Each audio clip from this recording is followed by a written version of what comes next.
House Democrats will move forward with plans to remove President Donald Trump from office this week, starting with a resolution that calls on Vice President Mike Pence to invoke the 25th Amendment. On Monday, Majority Leader Steny Hoyer, D.M.D., will request unanimous consent for the Raskin Resolution, which calls on Pence to convene the cabinet and activate the 25th Amendment. If they don't receive consent, which is almost guaranteed since only a single Republican would have to object, Democrats will vote on the measure on Tuesday. We are calling on the Vice President to respond within 24 hours after the resolution is passed, House Speaker Nancy Pelosi said. If Pence does act before that deadline, House Democrats will introduce articles of impeachment against Trump.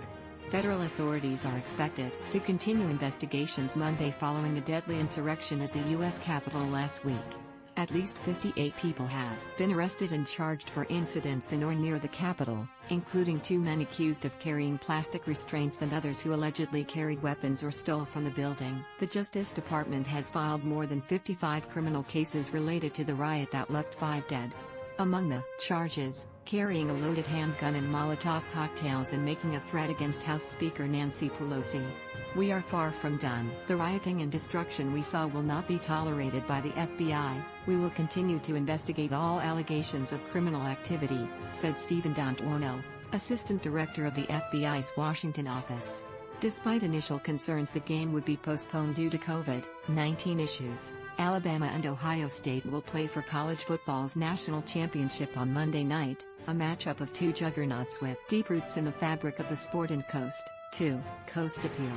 According to the official records compiled by the NCAA, Ohio State ranks first in career winning percentage, 73.1%, and Alabama second, 72.9%, among programs with at least 25 years of FBS experience. But the clash at the Hard Rock Stadium in Miami Gardens, Florida, comes as the region has seen a pretty substantial increase in COVID-19 cases. The game will be aired on ESPN at 8 p.m. ET.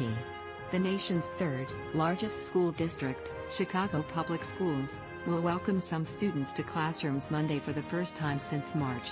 But the Chicago Teachers Union so far has opposed the move, saying it is not assured that conditions are safe enough to return to the classroom due to high coronavirus spread in the city. Last week, only about half of school staff required to report to buildings actually showed up.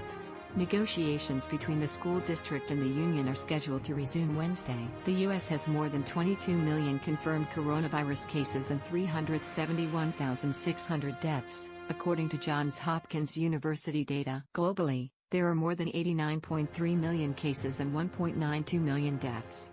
Bigger TVs, mobile electronics, automobile technology, digital health, privacy and robots. The hot topics expected to dominate the 2021 CES show, kicking off officially Monday, may sound familiar. But the annual high-tech mecca where most of the biggest names in electronics, telecommunications and software show off new products will be anything but normal. As the COVID-19 pandemic continues to afflict the nation, hundreds of thousands of attendees will not descend on Las Vegas to ogle super thin OLED displays or listen to the latest advances in audio. Instead, this year's CES will more likely resemble a video conferencing meetup. Exhibitors such as LG and Sony will show off their wares virtually with high production, quality presentations for retailers, analysts and media, all connected online.